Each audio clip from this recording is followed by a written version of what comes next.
Very good morning मेरे प्यारे बच्चों। आज का डिस्कशन स्टार्ट करते हैं ईशनावर के कोट के साथ। ईशनावर कहते हैं plans are nothing, planning is everything. तो देखो मेरे प्यारे बच्चों, ये जो कोट है बहुत सिंपल कोट है लेकिन बहुत ही डीप मीनिंग है इसका। स्पेशली अगर इंडिया और यूएसए की बात करें तो इसके लिए बहुत फिट ये जो है हमारा कोट है। इसमें बेसिकली लॉन्ग टर्म स्ट्रैटेजी के बारे में बोला गया है कि जो शॉर्ट टर्म स्ट्रैटेजी होती है, क्योंकि कई कंट्रीज़ क्या होती है डील करती है आपस के अंदर शॉर्ट टर्म स्ट्रैटेजी को लेके, जैसे हमारा पाकिस्तान हो गया। तो ये क्या है, इसकी बहुत ही नैरो स्ट्रैटेजी है, शॉर्ट टर्म स्ट्रैटेजी है। लेकिन हम यूएसए के साथ जब अपनी बात करते हैं तो हमारी जो स्ट्रैटेजी यूएसए के साथ होती है, तो जितने भी प्लान्स है, जितनी भी स्ट्रैटेजी है, वो आप देखेंगे तो पता चलेगा कि ये क्या है, ये लॉन्ग टर्म स्ट्रैटेजी है। और लॉन्ग टर्म स्ट्रैटेजी ही हमेशा बेनिफिट करती है किसी भी कंट्री को। तो यही हमारे ईशनावर भी बोलना चाहते हैं, प्लान्स आर नथिंग, प्लानिंग जो कि लॉन्ग टर्म स्ट्रैटेजी है वही सब कुछ है। तो समझ आ गया होगा कोट का मतलब। तो अपना डिस्कशन स्टार्ट करते हैं। आज का डेली डिस्पैच डिस्कशन है हमारा इंडिया और यूएसए के रिलेशन के बारे में। और जो हमारा सीएपीएफ एग्ज़ाम है, जो हमारा यूपीएससी सीएपीएफ एग्ज़ाम है, इसके अंदर इंटरनेशनल रिलेशन के अंदर जो इंडिया चाइना हो गया या फिर इंडिया और ग्लोबल वर्ल्ड हो गया, इसके ऊपर कभी कोई ऐसे पूछ लिया जाता है। तो ये जो आज का हमारा डेली डिस्पैच डिस्कशन है, इसके जो पॉइंट है as a photo point use कर सकते हैं। तो अपना डिस्कशन स्टार्ट करते हैं अपने एम के साथ। क्या एम है हमारे प्यारे बच्चों? अपना नॉलेज पूल को बढ़ाना। ठीक है, नॉलेज पूल कैसे बढ़ेगा? जब हम नई नई डायमेंशंस को ऐड करेंगे। तो अपना डिस्कशन स्टार्ट करते हैं। देखो रिसेंटली अभी जो यूएस के वाइस प्रेसिडेंट थे जेडी वेंस, वो यूएस इंडिया की यात्रा पे आ रखे थे। आपने देखा था, अपनी वाइफ और बच्चों के साथ आए थे, ताजमहल वगैरह घूम के गए थे। तो यहाँ पे बता रखा है कि यूएसए जो है, ये इंडिकेशन किस चीज़ का है कि किसी कंट्री का, स्पेशली जो वर्ल्ड की टॉप मोस्ट पावरफुल कंट्री है, उसका वाइस प्रेसिडेंट किसी दूसरी कंट्री की जो है विजिट पे गया हुआ है अपनी फुल फैमिली के साथ। ये इंडिकेशन है कि यूएसए चाहता है इंडिया के साथ बहुत ज़्यादा क्लोजली काम करना। कौन से सेक्टर्स के ऊपर? सिर्फ दो सेक्टर यहाँ पे बता रखे हैं, एनर्जी और डिफेंस सेक्टर, वही सबसे इंपॉर्टेंट होते हैं। ऐसा नहीं है कि इंडिया जो है वो पार्टनर नहीं बनना चाहता यूएसए का, सब कंट्री बनना चाहती है, इंडिया भी चाहता है। लेकिन इंडिया का जो टारगेट है वो है एनर्जी, डिफेंस, उसके साथ साथ टेक्नोलॉजी और मूवमेंट ऑफ पीपल। देखो हमारे यहाँ आपको पता है पॉपुलेशन में टॉप मोस्ट कंट्री है इंडिया। तो ये मूवमेंट ऑफ पॉपुलेशन तो इंडिया के लिए बहुत ज़्यादा इंपॉर्टेंट हो जाता है। स्पेशली वीज़ा का इशू अगर आ जाता है, क्योंकि आपको पता है यूएसए के अंदर माइग्रेंट्स को वापस भेजा था अभी रिसेंटली। तो इंडिया और यूएसए के जो इंटरेस्ट है कुछ हद तक अलाइन यहाँ पे दिख रहे हैं कि डिफेंस और एनर्जी है, लेकिन इंडिया दो चीज़ और चाहता है, technology transfer plus movement of people. अब ये जो चीज़ है, ये ऐसा नहीं है कि अभी रिसेंटली जो है जेडे वेंस अभी इंडिया में आए थे तो उनकी विजिट के बाद ये सारी चीज़ें उभर के आई है। ये बहुत पुराना है। इंडिया हमेशा यूएसए के साथ जो रिलेशन रखता है, स्पेशली जो लॉन्ग टर्म स्ट्रैटेजी है, वो यही हमारी रहती है। तो अब जो है बहुत अच्छी अपॉर्चुनिटी है जब ये जीडी वेंस इंडिया में आए थे कि दोनों जो कंट्री है बहुत ज़्यादा क्लोजली कोलैबोरेट करे और इन्वेस्ट करे। क्यों ये जो है इस टाइम पे बहुत अच्छी स्ट्रैटेजी है, इसको थोड़ा सा हम जानेंगे, क्योंकि ऐसी चीज़ों पे क्वेश्चन करना चाहिए कि इस टाइम क्यों ये सारी चीज़ें हो रही है। देखते हैं, इसका आंसर भी हमारे डिस्कशन में ही छुपा हुआ है। देखो इंडिया जो है, इंडिया को चाहिए क्या? इंडिया को चाहिए सिर्फ एक चीज़, और मैक्सिमम कंट्री को वही चीज़ चाहिए, क्या? एनर्जी। देखो एनर्जी जब तक रहेगी तब तक जो कंट्री है वो फुल फ्लैश से अपनी जो है इकोनॉमिक डेवलपमेंट हो गई, या फिर इंटरनेशनल सिक्योरिटी हो गई, या फिर अपने बॉर्डर की जो सिक्योरिटी है वो इंश्योर कर सकती है, जब तक उस पर एनर्जी रहेगी। और इसी का जो रीज़न है, इसी की वजह से जो है जो चाइना है वो भी सी पैक बना रहा है। क्यों? क्योंकि चाइना का जो तेल है वो कहाँ से आता है? मिडिल ईस्ट से आता है। अगर हमने मलक्का जो उसका डिलेमा है, यहाँ से चाइना लेके आता है, साउथ चाइना से। यहाँ पे अगर जो उसका मलक्का डिलेमा है ये वाला, अगर हमने उसे क्लोज़ कर दिया तो चाइना की एनर्जी सिक्योरिटी खतरे में आ जाएगी। इसलिए चाइना ने क्या करा है कि यहाँ पे ये जो हमारा यहाँ पे पाकिस्तान वाला हिस्सा है, यहाँ से वो सी पैक लेके आया ताकि इस अरेबियन सी के अंदर उसे जो है रास्ता मिल जाए, अगर हम इसको भी ब्लॉक कर देते हैं तो। ठीक है, तो यही एनर्जी सिक्योरिटी है, इंडिया को भी चाहिए। अब इंडिया के पास आप बोलेंगे सर एनर्जी नहीं है क्या? बिल्कुल एनर्जी है, लेकिन हमारे यहाँ पे जो मैक्सिमम जो एनर्जी आती है वो आती है coal based thermal power plant से, मतलब पॉल्यूटिंग वो है एनर्जी हमारे यहाँ पे। अब हमें चाहिए कैसी? रिलायबल, अफोर्डेबल और क्लीन एनर्जी। और आप सभी को पता है कि यूएनएफसी और क्लाइमेट चेंज की वजह से सारी जो कंट्री है इसी के ऊपर फोकस कर रही है। तो इंडिया को अब जब क्लीन एनर्जी चाहिए, तो क्लीन एनर्जी में प्रॉब्लम क्या है? देखो क्लीन एनर्जी जैसे सोलर पावर हो गई, सोलर पावर या फिर विंड पावर स्टोर कहाँ करेंगे? बैटरी में। और बैटरी किससे बनती है? बैटरी बनती है हमारी क्रिटिकल मिनरल्स से। और क्रिटिकल मिनरल्स में कौन कौन से आते हैं? कोबाल्ट हो गया, लिथियम हो गया, रेयर अर्थ एलिमेंट्स हो गए। प्रॉब्लम ये है कि 90% ऑफ ये जो क्रिटिकल मिनरल्स हैं ये है चाइना के अंदर, ये है मेन प्रॉब्लम। और चाइना जो है इसी का एडवांटेज उठाता है, इसको स्ट्रेटेजिकली यूज़ करता है एज अ वेपन की तरह, जिसे मैंने आपको पहले भी बताया था, जिसे इंडिया को जिस मिनरल की ज़रूरत है स्पेशली क्लीन एनर्जी के लिए, वो चाइना के पास 90% है, और चाइना इसी को जो है एज अ टूल यूज़ करता है, तो पॉलिटिकल एडवांटेज उठाता है इस चीज़ का। तो इसी डिपेंडेंसी को रिड्यूस करने के लिए जो है हमें यूएसए के साथ जो है लॉन्ग टर्म कोलैबोरेशन करने की ज़रूरत है। तो हमने साइन करे हैं एग्रीमेंट, ये सारी चीज़ें यहाँ पे बता रखी है, तो समझ आ गया होगा कि भाई दोनों कंट्री को क्यों ज़रूरत है, स्पेशली इंडिया के टर्म में।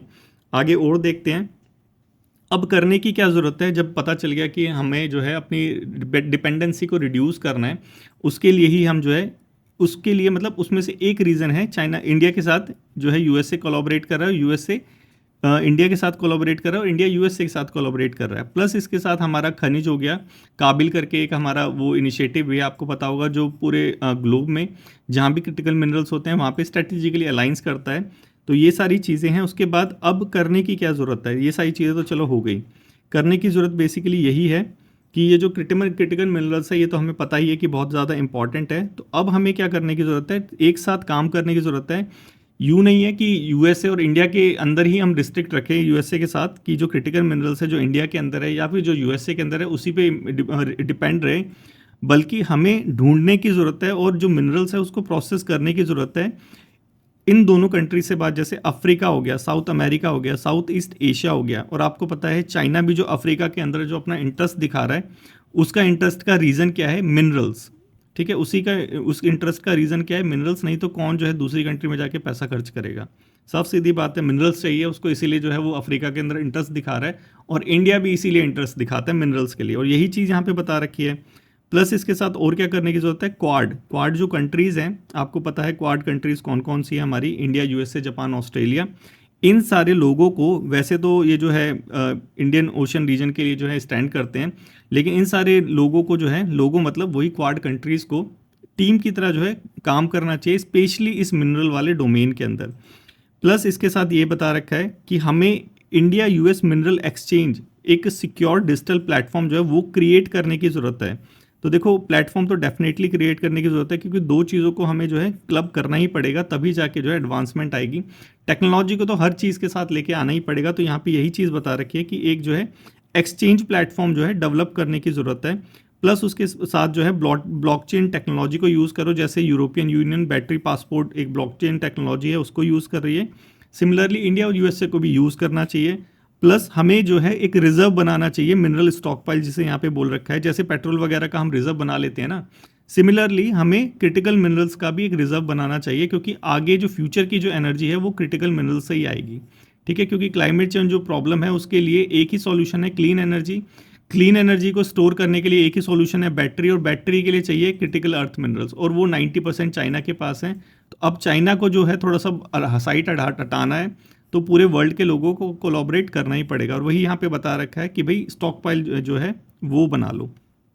उसके बाद इंडिया जो है ऐसा नहीं है हाथ पे हाथ धराए बैठा हुआ है, इंडिया ने बहुत सारी चीज़ें कर रखी हैं, और इंडिया जो है इसीलिए मिनरल सिक्योरिटी पार्टनरशिप का भी जो है पार्ट बन चुका है। और इंडिया, आपको पता होना चाहिए कि पहली ऐसी कंट्री है जो नॉन G7 कंट्री है जिसने ये ज्वाइन करा है। तो ये अपने आप में ही बहुत अच्छी बात है, प्राउड मूवमेंट है कि जो है इंडिया जो है एक मिनरल सिक्योरिटी पार्टनरशिप में का पार्ट बन चुका है, और पहली कंट्री है G7 को हटा के, 7 कंट्री मतलब 8वीं कंट्री इंडिया ही है।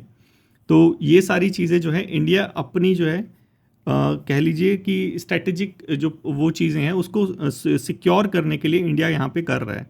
नेक्स्ट चलें, नेक्स्ट यहाँ पे अब नेक्स्ट आ जाती है एनर्जी के अंदर, क्लीन एनर्जी तो हमने देख ली, अब एक न्यूक्लियर एनर्जी भी होती है हमारी। ठीक है, उसके अंदर भी जो है इंडिया एफर्ट डाल रहा है, क्योंकि इंडिया को आपको पता भी है कि 2047 तक डेवलप्ड कंट्री बनने का हमने टारगेट ले रखा है। अब टारगेट ले रखा है तो एनर्जी की जो डिमांड है वो डेफिनेटली बढ़ेगी। ठीक है, स्पेशली अर्बन एरियाज़ के अंदर जब ये डिमांड बढ़ेगी तो उस डिमांड की पूर्ति भी तो कहीं ना कहीं से करनी पड़ेगी। अगर ये पूर्ति हम करेंगे कोल बेस्ड पावर प्लांट से तो पॉल्यूशन फैलेगा, पॉल्यूशन से हेल्थ इंप्लीकेशंस आएंगे।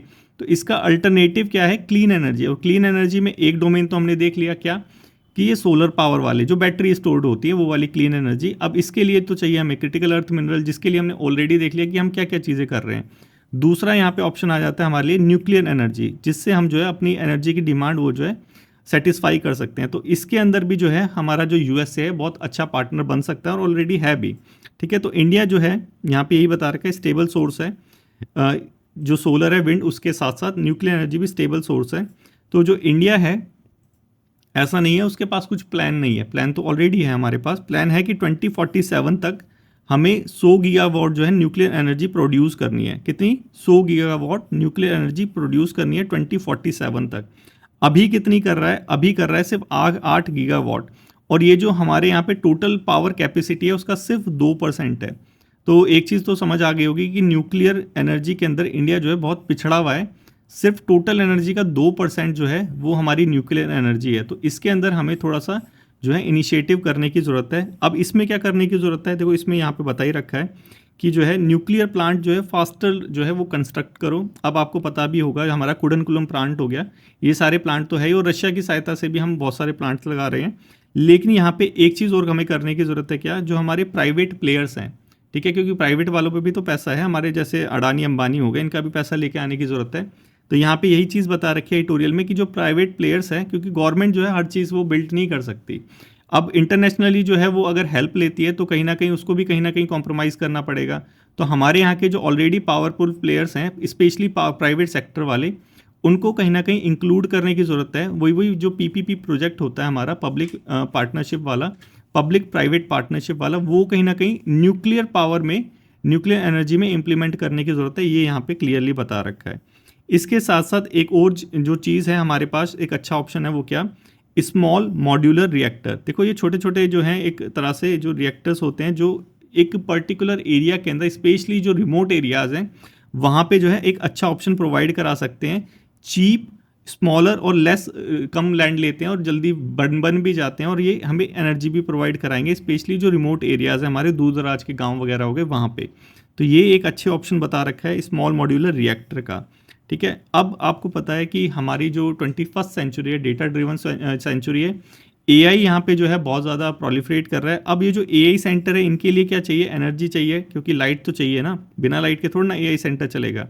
और लाइट के लिए क्या चाहिए? लाइट के लिए चाहिए बिजली। बिजली किससे बनेगी? अब तो कोयले से बन रही है। अब इन्हीं के लिए जो हमारा न्यूक्लियर पावर प्लांट है ये बहुत अच्छा जो है वो एक बूंद साबित होगा, ये यहाँ पे बता रखा है। अब इसके एक्सपांशन के लिए हमें एटलीस्ट जो है $180 बिलियन की जो है इन्वेस्टमेंट की ज़रूरत है। और वो आएगा कहाँ से?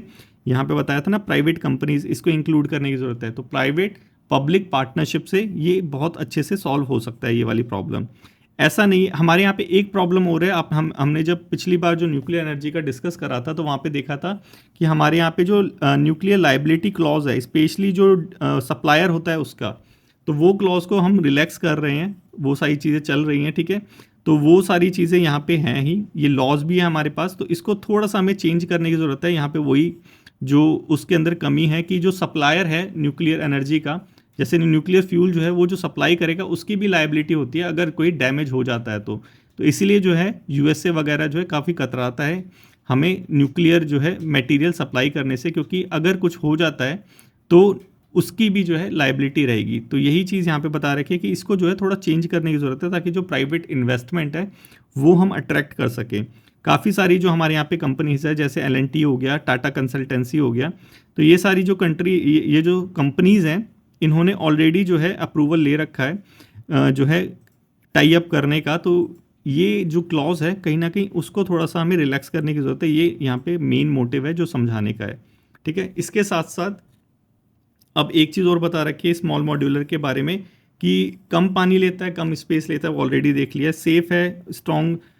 जो इसको मेन चीज़ चाहिए स्मॉल मॉड्यूलर को, वो क्या? Waste management system. तो क्योंकि न्यूक्लियर वेस्ट जो होता है इसको जो है सेफली डिस्पोज करने की ज़रूरत है, ये यहाँ पे मेन चीज़ बता रखे। तो ब्लॉकचेन टेक्नोलॉजी हो गया, या फिर यूएसए और इंडिया अगर कोलैबोरेट कर लेता है तो जो वर्कर्स हो गए उनको ट्रेन करना हो गया, इन्वेस्टमेंट को ट्रैक करना हो गया, और जो है जो डेटा होता है उसको शेयरिंग करना होगा। ये सारी चीज़ करके हम ये जो छोटी मोटी प्रॉब्लम है जिसे टीथिंग प्रॉब्लम कहते हैं उसको हम सॉल्व कर सकते हैं। ठीक है, एक प्लेटफॉर्म क्रिएट करने की ज़रूरत है आईसेट की। आईसेट प्लेटफॉर्म मतलब ये एक यूएस और इंडिया के इनिशिएटिव से क्रिटिकल एमर्जिंग टेक्नोलॉजी का जो प्लेटफॉर्म है वो यहाँ पे जो है इसको बूस्ट कर सकता है, जो हम इनिशिएटिव ले रहे हैं स्पेशली एनर्जी वाले डोमेन में। तो समझ आ गया होगा कि यूएसए के साथ जो है यहाँ पे टोटल चीज़ जो घूम रही है इर्द गिर्द वो किसके, इस एनर्जी के। और एनर्जी में भी दो डायमेंशन दिखा रखी है। कौन सी डायमेंशन, एक तो क्लीन एनर्जी की बैटरी वाली क्रिटिकल अर्थ मिनरल वाली, और दूसरी हमारी न्यूक्लियर एनर्जी की, और जिसके अंदर यूएसए जो है बहुत इंपॉर्टेंट रोल प्ले कर सकता है और ऑलरेडी प्ले भी कर रहा है। तो आई होप ये सारी चीज़ आपको समझ आ गई होगी। फाइनली यही करने की ज़रूरत है कि इंडिया जो है अब जो है ग्रोइंग इकोनॉमी है और यूएसए के पास टेक्नोलॉजी है और मनी है, तो दोनों अगर मिल जाते हैं तो काफ़ी ज़्यादा जो है विन विन सिचुएशन दोनों के लिए होगी। तो यही सारी चीज़ बता रखी है कि लॉन्ग टर्म प्लानिंग और कॉपरेशन बहुत ज़्यादा इंपॉर्टेंट होता है किसी भी कंट्री को आगे बढ़ाने के लिए। तो आई होप ये समझ आ गया होगा मेरे प्यारे बच्चों। अगर समझ आ गया है तो ये जो असाइनमेंट है आज का, ये जो हमारा पेपर 2 के लिए जो टॉपिक दे रखा है, इसको लिखने का ट्राई करना। लिखने के बाद इसको डिस्कशन ग्रुप में सेंड करो, जो वहाँ पे बच्चे हैं वो इसको इवैल्यूएट करेंगे। अब डिस्कशन ग्रुप तक कैसे पहुँचना है, नीचे डिस्क्रिप्शन में जाओ, 2 लिंक दे रखे हैं। पहला जो लिंक है वो टेलीग्राम ग्रुप का है, जहाँ पे ये जो PDF है ये आपको मिल जाएगी। दूसरा जो लिंक है वो है हमारे डिस्कशन ग्रुप का, जहाँ पे आप जो अपनी PDF है लिखने के बाद सेंड कर सकते हैं। तो आप शेयर कीजिए, और दूसरे बच्चे कॉपी शेयर करते हैं तो उनकी भी कॉपी इवैल्यूएट कीजिए, क्योंकि नॉलेज बांटने से ही बढ़ती है। नेक्स्ट चलें, ऑपरेशन सिंदूर। देखो हमने कल रात को ही देख लिया था ये तो ऑपरेशन सिंदूर कि जो अभी पहलगाम में टेरर अटैक हुआ था, उसके रिटेलिएशन में इंडिया ने एक मिलिट्री ऑपरेशन करा है। हर एक वर्ड यहाँ पे इंपॉर्टेंट है, क्योंकि वर्ड से ही जो है हमारा UPSC खेल जाता है। तो यहाँ पे जो पहलगाम टेरर अटैक हुआ था, इसके रिटेलिएशन में हमने मिलिट्री ऑपरेशन करा है। स्विफ्ट और प्रिसाइज मिलिट्री स्ट्राइक है, जिसका नाम क्या है, हमारा ऑपरेशन सिंदूर। ठीक है, थोड़ी थोड़ी चीज़ें हैं उसको देख लेते हैं। हमारे जो फॉरेन सेक्रेटरी हैं विक्रम मिश्री जी, उनकी जो स्टेटमेंट है उसकी स्टेटमेंट इंपॉर्टेंट है। हमने अटैक कहाँ पे करा है, अटैक करा है हमने पाकिस्तान ऑक्यूपाइड कश्मीर के अंदर प्लस पाकिस्तान के अंदर, मतलब दोनों ही के अंदर हमने अटैक करा है।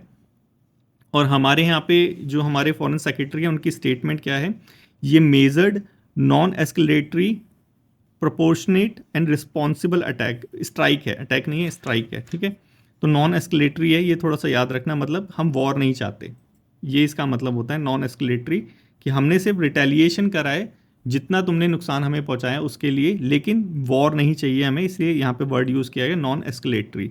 ये हमारे फॉरेन सेक्रेटरी ने यूज़ करा है। हर एक वर्ड की वैल्यू होती है, क्योंकि स्टेटमेंट दे के 2 स्टेटमेंट दे देगा और पूछ लेगा ऑपरेशन सिंदूर का जो मोटिव है वो मतलब एस्केलेटरी, प्रोपोर्शनेट और रिस्पॉन्सिबल है, नहीं एस्केलेटरी नहीं, नॉन एस्केलेटरी है। ठीक है, इसको थोड़ा याद रखना। ये क्वेश्चन नंबर 1 है, इसको थोड़ा देखो, कमेंट बॉक्स में कमेंट करो कि क्या आंसर है इसका।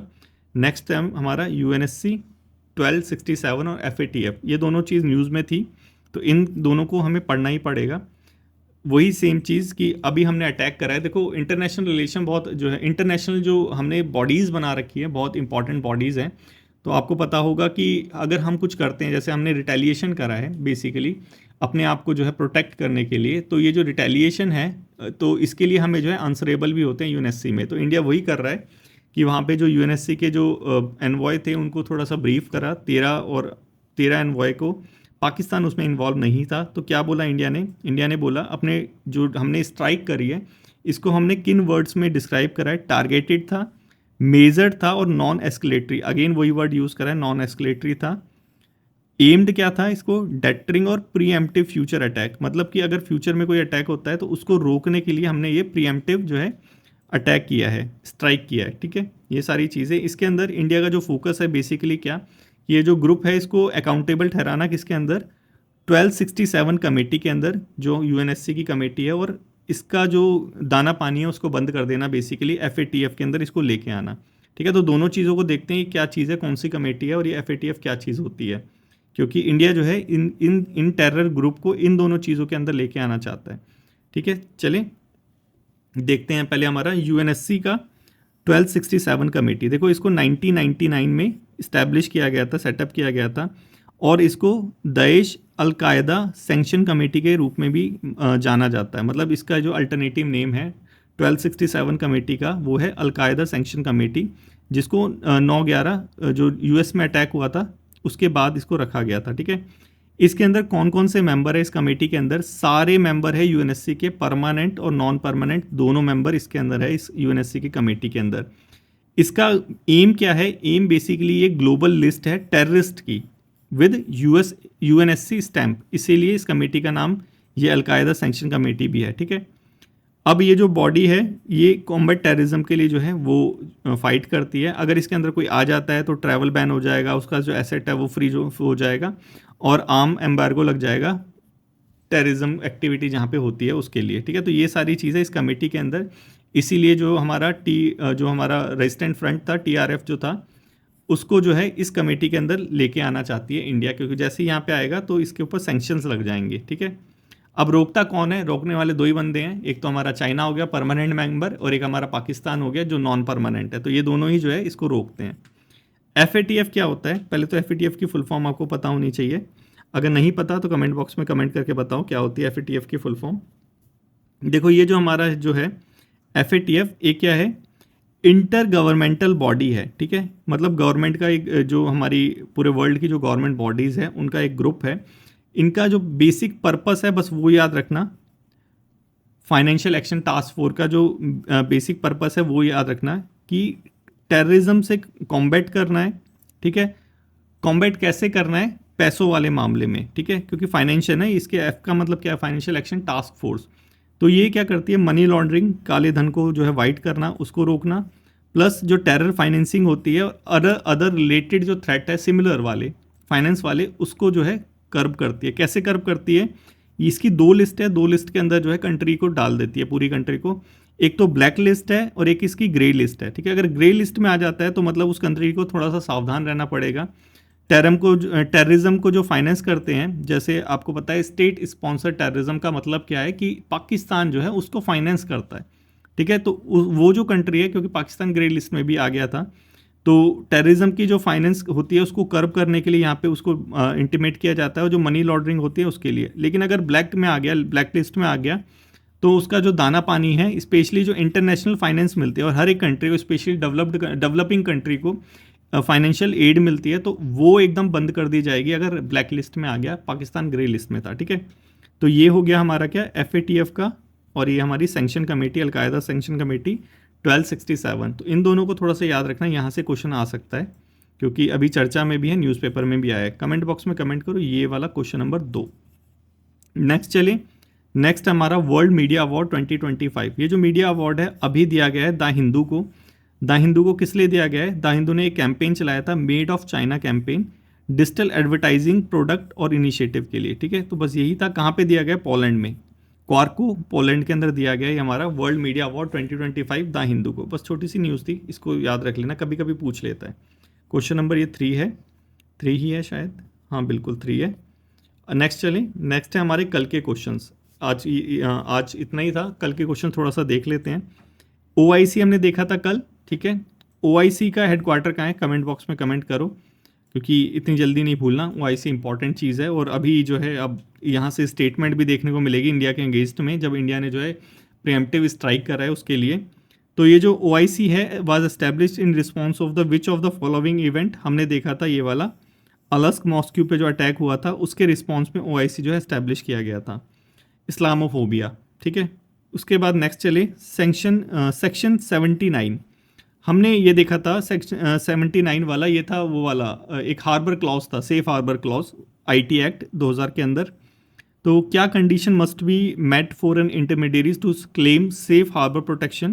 देखो इंटरमीडियरीज को क्या जो है कंडीशन माननी पड़ेगी, वही कंडीशन थी कि जो गवर्नमेंट जो उसको एडवाइस देगी या फिर जो इंस्ट्रक्शन देगी उसको मानना पड़ेगा, तभी ये जो क्लॉज हैं उस पर एप्लीकेबल होंगे। तो देख लो कहाँ पे ये, the platform must register with the Press Information Bureau, the intermediate must remove unlawful content once notified by authorities. B answer है, सिंपल, आगे देखने की जरूरत भी नहीं है। नेक्स्ट चलें, consider the following statement regarding the India's human development index. देखो हमने कल देखा था ह्यूमन डेवलपमेंट इंडेक्स, इंडिया की 6-8 कुछ वो थी रैंकिंग मतलब वो मार्किंग 0.7 में आते ही जो है हाईली आ जाएगा ये, ठीक है। तो देखते हैं पहला, ये लोग पहला ही सही है हमारा, हाई थ्रेशोल्ड पहला ठीक है, यही स्टेटमेंट है। India's HDI value improved to 0.685 in 2023, briefing it close to the threshold of high human development। बिल्कुल यही तो थी कल जो हमने देखी थी। Inequality reduced India's human development index by 50%, by over 50%। 50% तो नहीं था, 30% कुछ था, तो दूसरा हमारा गलत हो गया, ए हमारा आंसर हो गया, ठीक है। कल देखा था हमने, इनइक्वालिटी की वजह से हमारी जो रैंकिंग है वो रिड्यूस हो गई है, लेकिन 50% नहीं था वो 30% कुछ था, इतना मेरे को हल्का हल्का याद है, थोड़ा बहुत देखना चाहिए, ठीक है। अब नेक्स्ट देखिए, नेक्स्ट है which of the following statement about the double contribution convention, जो हमने कल देखा था, एंड द कोटा सिस्टम, जो इंडिया और यूके ने फ्री ट्रेड एग्रीमेंट अभी साइन किया है ना, उसके अंदर ये दोनों क्लॉज थे, डबल कॉन्ट्रीब्यूशन कन्वेंशन और कोटा सिस्टम, इसके बारे में जो है क्वेश्चन आ रखा है, देख लेते हैं। The double contribution convention exempt Indian worker and employers from paying UK social security contribution for a period of 3 years. देखो कल मैंने बताया था ये कॉन्ट्रीब्यूशन क्या था, जजिया कर, एक तरह से मैंने बोला था यूके के अंदर रहने के लिए, तो ये वही चीज़ है, हाँ बिल्कुल यही चीज़ थी। इस डबल कॉन्ट्रीब्यूशन कन्वेंशन के अंदर 3 साल के लिए एग्जाम्प्ट कर दिया गया है जजिया कर, एक तरह से, ठीक है, वो जस्ट याद रिमेंबर करने के लिए। दूसरा था हमारा quota system, quota in FTA ensure that all products can be imported and exported between India and UK without any limit और क्वांटिटी। देखो अपने आप में ये जो स्टेटमेंट है ये क्या है, बहुत ही ज़्यादा जो है out of the context statement है कि विदाउट एनी लिमिट और क्वांटिटी। ऐसा कभी फ्री ट्रेड एग्रीमेंट कोई भी साइन नहीं करता कि विदाउट एनी लिमिट और क्वांटिटी दे दें, तो डंप हो जाएंगे मटेरियल वहाँ पे, तो उसकी कंट्री की जो इकोनॉमी है वो तो ठप हो जाएगी, अगर ऐसा कोई जो फ्री ट्रेड एग्रीमेंट है हमने साइन कर लिया तो ये दूसरा स्टेटमेंट गलत है, ठीक है। तो आंसर हमारा सही हो गया ए। तो ऐसे ही कुछ जो है आंसर करने होते हैं। आई होप समझ आ गया होगा, काफ़ी अच्छे से जो है सारी जो ट्रिक होती है आंसर करने की, सोचने की, वो समझ आ रही होगी। अगर अच्छा लग रहा हो तो लाइक शेयर और कमेंट करना मत भूलना। थैंक यू सो मच मेरे प्यारे बच्चों, कल फिर मिलते हैं, टेक केयर।